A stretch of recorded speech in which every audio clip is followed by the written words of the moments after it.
बहुजन समाज के एक व्यक्ति को हमने संसद में भी भेजने का काम किया। पिछले 10-11 सालों में हमने हर बेटी का जिसका जानकारी लग गई शोषण हुआ है, हमने जाकर के आंदोलन किया। बहुजन समाज पर कहीं पर कुछ भी हुआ तो हम गए, बहुजन समाज का किसी पीड़ित पर भी कुछ भी हुआ तो हम गए और जाकर के हमने अपनी भरपूर शक्ति से वहां प्रदर्शन किए, न्याय के लिए आवाज उठाई और पूरी ताकत इकट्ठा करके हम सब ने मिलकर के भाई चंद्रशेखर आजाद जी को संसद में भेजने का काम किया। व्यक्ति आत्मविश्लेषण नहीं कर सकता, उसके जीवन का कोई मूल्य नहीं है। आपको भी अपना आत्मविश्लेषण करना चाहिए कि जब से आप अंबेडकर आंदोलन में हैं, बीमारी में हैं, आपने कितना काम सही किया, कितना गलत किया, कितने लोगों को सिखाया, कितने लोगों को आगे बढ़ाया, ये सोचना आपका काम है। अगर आप ये भी आत्मसात नहीं कर सकते, ये भी नहीं सोच सकते, तो आपका किया गया कार्य निरर्थक है। ये दोनों बातें महान लोगों द्वारा कही गई हैं, जो इंसान और संगठन दोनों के ऊपर समान रूप से लागू होती है, उसी तरह समाज पर भी लागू होती है। हम अगर संगठन का आत्मविश्लेषण ना करें, आज संगठन का आत्मविश्लेषण चल रहा है। ये जो कैडर है ये एक आत्मविश्लेषण ही, कितने लोग आए हैं, कितने पदाधिकारी यहाँ हैं। भाई कल जब हम काउंट करेंगे, जो डाटा आपसे लिया गया, जो कार्ड आपके गले में डला हुआ है, इससे पता लगा कि जिले से कितने पदाधिकारी आए, कितने तहसील के लोग आए। ये आत्मविश्लेषण ही है। जो व्यक्ति और समाज समय का विश्लेषण नहीं करता, जो व्यक्ति और समाज समय का विश्लेषण करता है और अपनी कमियों को पहचान उन्हें दूर करता है, वे व्यक्ति का समाज हमेशा उन्नति की ओर बढ़ता है। और जो विश्लेषण नहीं करता, जो अपनी कमियों को दूर नहीं करता, हमेशा वो पतन की ओर बढ़ता है। ये सच है। आप परिवार देखिए अपना, अगर आप अपने परिवार का विश्लेषण ना करें कि आपका भाई किस दिशा में जा रहा है, आपकी बहन किस दिशा में जा रही है, आपके पिता किस दिशा में है, आपके चाचा ताऊ किस दिशा में है, आप उसका विश्लेषण ना करें, अगर वो गलत दिशा में जा रहा है तो उनको सही दिशा में लेकर आएंगे, और अगर वो सही जा रहे हैं तो परिवार ऑटोमेटिकली आगे बढ़ेगा। भाई कोई महत्वपूर्ण बात हो रही है क्या? कोई ज़्यादा महत्वपूर्ण बात हो रही है? ये जो मैं बता रहा हूँ ये फालतू की बकवास नहीं है। ये डॉक्टर अंबेडकर के जीवन का वो सच है जिससे हम कोसों दूर हैं। और जब तक इस सच को आप नहीं जान लेंगे, डॉक्टर अंबेडकर के मिशन का आंदोलन पूरा नहीं हो सकता। यह बताऊंगा अभी क्यों, आगे पढ़ता जाऊंगा तो सुनते जाइएगा। मैं सोच रहा हूं कि हमें भी अपने संगठन भीम आर्मी भारत एकता मिशन और बहुजन समाज पर इन लगभग 11 सालों में हुए प्रभाव का विश्लेषण करना अवश्य चाहिए। हम सफल हुए या नहीं, सफल हो रहे हैं या नहीं, इसकी जिम्मेदारी बहुजन समाज पर छोड़ते हैं। वो ही इसका आकलन करेगा, लेकिन समय और संगठन का विश्लेषण हमें ही करना होगा। अब आने वाली 21 जुलाई 2026 को संगठन की स्थापना दिवस के लगभग 11 वर्ष पूरे हो रहे हैं। इन बीते 11 सालों में हमसे जितना भी हो सका उतना संघर्ष किया और परिणाम स्वरूप हमने आप सब कार्यकर्ताओं और पदाधिकारियों और वो लोग जो कार्यकर्ता और पदाधिकारी नहीं भी हैं, सबकी सहायता से संगठन के बल पर बहुजन समाज, महिलाएं शोषित, बहुजन समाज पर, महिलाओं पर, शोषित पर हो रहे अत्याचार के खिलाफ आवाज़ उठाने के लिए बहुजन समाज को एक आवाज़, मजबूत आवाज़ उठाई और उनके लिए आवाज़ उठाने के लिए बहुजन समाज के एक व्यक्ति को हमने संसद में भी भेजने का काम किया। यह हकीकत है। तालियां बंद कीजिए, अब तो बस सुनिए, बिल्कुल गौर से सुनिएगा। संगठन का ये विश्लेषण ही चल रहा है। पिछले 10-11 सालों में हमने हर बेटी का जिसका जानकारी लग गई शोषण हुआ है, हमने जाकर के आंदोलन किया।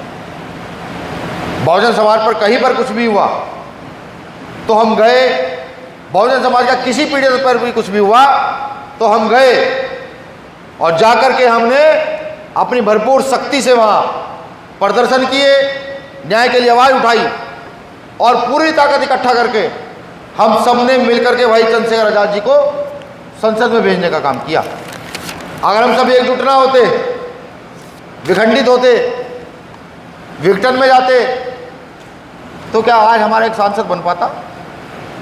यानी कि इन 11 सालों में हमने समाज उत्थान का वो कार्य किया जो हमें महसूस हुआ कि अब हम अपमान भी बिल्कुल किसी कीमत पर बर्दाश्त नहीं करेंगे।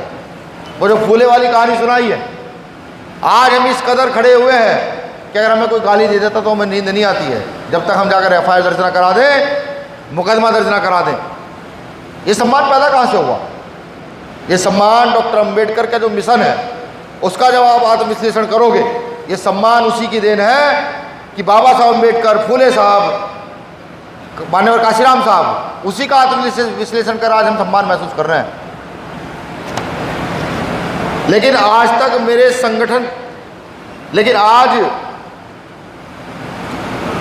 आज मैं इस संगठन का संस्थापक और राष्ट्राध्यक्ष होने के नाते, अब आप ये सोच रहे होंगे राष्ट्राध्यक्ष जी ने संस्थापक क्यों कहा, ये सवाल मन में आया होगा।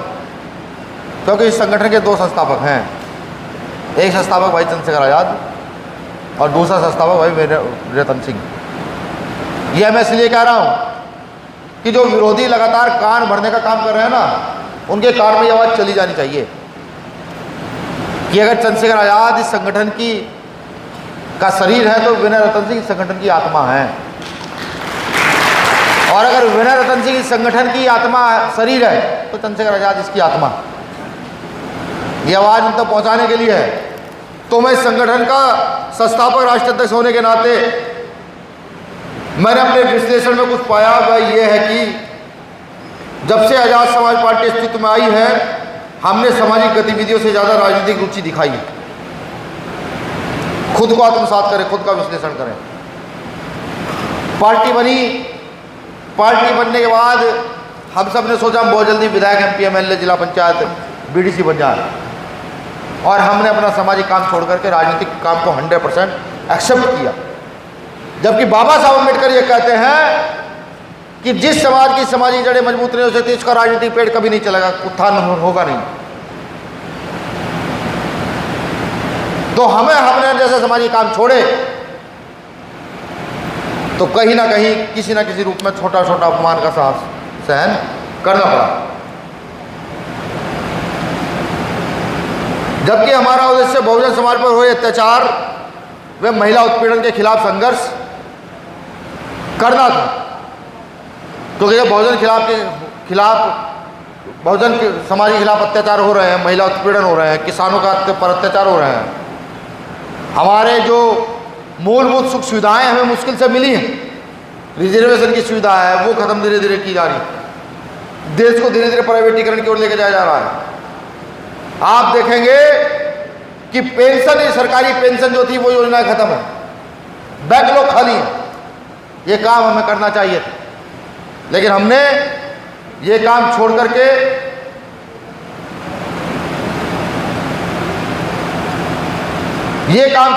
हम 100% राजनीतिक हो गए। आप सोचे क्या अभी आप राजनीति करने लायक हैं? क्या आपका बौद्धिक लेवल, क्षमता इतनी ज़्यादा हो गई है कि आप राजनीतिक फैसले ले पाएंगे? यह आत्मविश्लेषण का विषय है। जब यहाँ से जाएंगे तो आत्मविश्लेषण कीजिएगा कि जब तक आपका बौद्धिक लेवल नहीं बढ़ेगा तब तक आपका राजनीतिक लेवल बढ़ भी नहीं सकता, और किसी कारण से तुक्के से आपका राजनीतिक लेवल बढ़ भी गया तो उस राजनीतिक लेवल का करोगे क्या जब आपके पास बौद्धिक लेवल ही आपका नहीं है?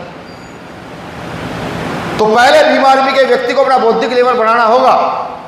राजनीतिक हिस्सेदार तो हम जब मर्जी जाकर ले लेंगे, हमारी खुद की पार्टी बनी हुई है, हमें वहां किसी से पूछने की जरूरत थोड़ी है कि हम किसी और से राजनीतिक हिस्सेदारी मांगनी है। हम शायद ये भूल गए कि बाबा साहब अम्बेडकर ने अपने लिखित दस्तावेज खंड 1 के पेज 61 पर लिखा है, इतिहास समानतः इस प्रस्ताव पर बल देता है कि सभी राजनीतिक क्रांतियां हमेशा सामाजिक और धार्मिक क्रांतियों के बाद हुई हैं। जब मैं नहीं कहता, बाबा साहब अम्बेडकर ने लिखा है। राजनीतिक क्रांति करनी है, लंबी क्रांति करनी है, शॉर्ट टर्म प्रोसेस तो कोई दिक्कत नहीं है।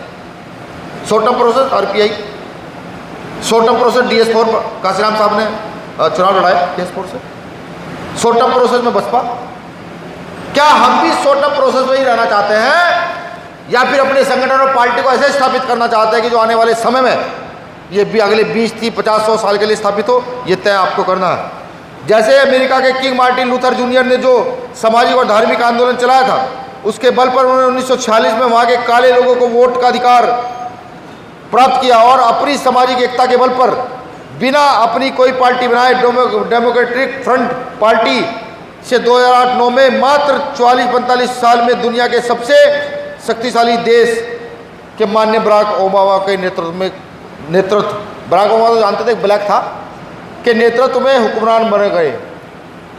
समझिए, एक क्योंकि यहाँ तो जाति भेद है, अमेरिका में नस्ल भेद था, और उस नस्ल भेद के खिलाफ आंदोलन कर करके, सामाजिक आंदोलन कर करके वहाँ के श्वेतों ने 30-40 साल में अपना राष्ट्रपति बना दिया। ये जानते हैं क्या था? ये क्या सोचते हैं आपके बराक ओबामा जो राष्ट्रपति बना वो इतनी आसान बात थी? ना जाने कितने लोग पिटे होंगे, कितने लोग काले गोरे के उसमें मरे होंगे, कितनों का अपमान हुआ हो, कितनों का।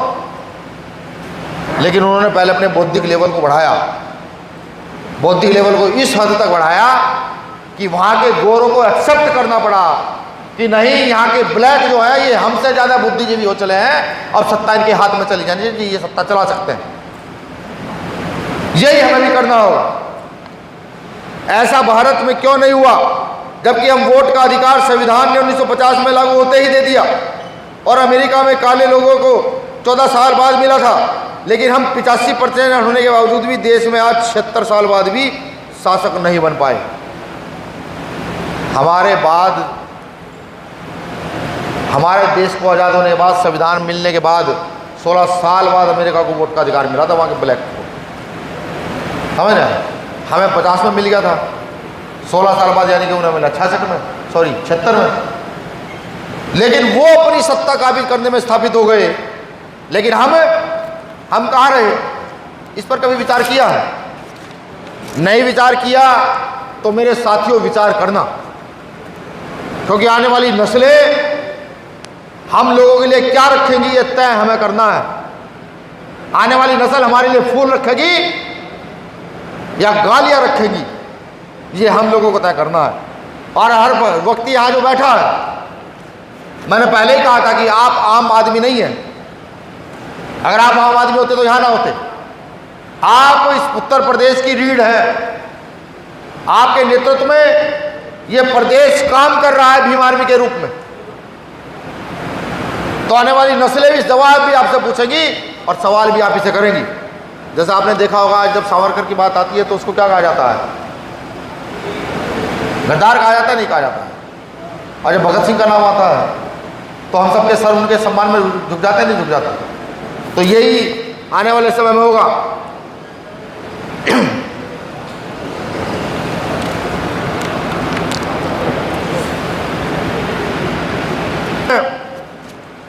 भारतीय बहुजन समाज की सामाजिक मूवमेंट में स्थिरता है। हम सामाजिक संगठन बनाते हैं, राजनीति में कूद पड़ते हैं और सामाजिक एकता से समाज से ध्यान हटा लेते हैं। परिणाम वही होता है जो बाबा साहब ने कहा था, काशीराम साहब ने कहा, सामाजिक परिवर्तन के बिना राजनीतिक परिवर्तन संभव नहीं। इसलिए न समाज का उत्थान होता है और न ही राजनीति नेता का सब शून्य हो जाता है। ये मैं नहीं कहता, ये डॉक्टर अम्बेडकर ने भी कहा, काशीराम साहब ने भी कहा, सामाजिक परिवर्तन के बिना राजनीतिक उत्थान संभव नहीं है। होगा भी तो शॉर्ट टर्म के लिए। उदाहरण के लिए जब मान्यवर काशीराम साहब ने बहुजन समाज पार्टी का पंजीकरण कराया था, उस समय बाबा साहब के नाम से 10,000 संगठन रजिस्टर्ड थे। लेकिन आज हम देखते हैं कि किन वे संगठन राज्य स्तर पर हैं और न ही राष्ट्रीय स्तर पर दिखाई देते हैं। इसका भी मुख्य कारण है सामाजिक संगठन के पदाधिकारियों का समाज के से ज़्यादा राजनीति में रुचि रखना है। हकीकत है, बताओ ये गलत बात है क्या? बिल्कुल सही है।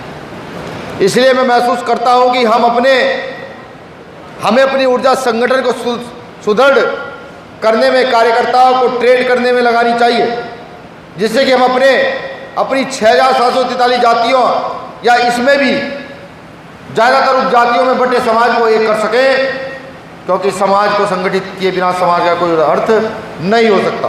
बाबा साहब ने भी कहा संगठित रहो, इसी परिप्रेक्ष्य में दोनों ने कहा था। संगठन की सफलता इसी में है कि वह जातियों में बिखरे हुए समाज को संगठित करे सके। यदि हम ऐसा कर पाए तभी हम बहुजन समाज पर हो रहे अत्याचारों और महिला उत्पीड़न जैसी बुराइयों को समाप्त कर सकेंगे, और तभी हमारे महापुरुष भगवान बुद्ध, संत गुरु रैदास, माँ मानव ज्योतिबा फूले, माता सावित्रीबाई फूले, साहू जी महाराज, संत गाड़के, संत तुकाराम, बाबा साहब भीमराव अम्बेडकर, मान्यवर काशीराम साहब और अन्य बहुजन महापुरुष के सपनों के भारत का निर्माण कर पाएंगे। और अगर हमने ऐसा नहीं किया तो 2-4 साल काम करके हम लोग भी दूसरों की लिस्ट में शामिल हो जाएंगे। हम लोग उन 10,000 संगठनों में शामिल हो जाएंगे जिनका नाम आज कोई नहीं जानता है, जिनकी राष्ट्रीय और प्रदेश स्तर पर पहचान कुछ नहीं है। और मुझे उम्मीद है कि भीम आर्मी का प्रत्येक कार्यकर्ता और बाबा साहब के सभी अनुयायी इस कारवां को आगे बढ़ाने में हमारा सहयोग करेंगे, जैसे कि आज तक करते आए हैं। और इसके साथ ही मैं उन सब लोगों को बहुत बहुत साधुवाद देता हूँ जो भीम आर्मी के कार्यकर्ता हैं, जो पदाधिकारी हैं, जो शुभचिंतक हैं, जिन्होंने पग पग पर हमारा साथ दिया। और उन लोगों से भी क्षमा भी चाहूँगा जो इन 11 सालों में संघर्ष के दौरान मनोवादियों द्वारा झूठे केसों में जेल में डाले गए। राजनीति व सामाजिक व्यवस्था के कारण जिनकी पैरवियाँ तो हुई, ऐसा नहीं पैरवी सबकी हुई, लेकिन कहीं ना कहीं थोड़ा बहुत ढीलापन भी रहा।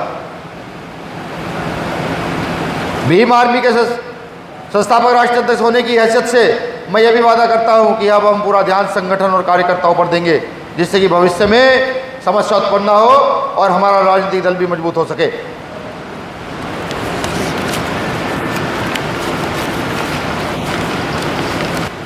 मैं बात शुरू करता हूं DS4 की। DS4 तो सबको याद होगा ना, काशीराम साहब द्वारा बनाया गया एक संगठन, दलित शोषित समाज संघर्ष समिति की स्थापना 6 दिसंबर 1981 को मान्यवर काशीराम साहब ने की थी। ये स्थापना उस दिन डॉक्टर बाबा साहब अम्बेडकर को श्रद्धांजलि देने के लिए हुई थी। मान्यवर काशीराम साहब चाहते थे कि आज के दिन डॉक्टर बाबा साहब अम्बेडकर का परिनिर्वाण दिवस है, बाबा साहब अम्बेडकर को सच्ची श्रद्धांजलि उनके मूवमेंट को आगे बढ़ाने से होगी। और उनके मूवमेंट को आगे कैसे बढ़ाया जाएगा, वो सामाजिक संगठन के रूप में DS4 की स्थापना की गई।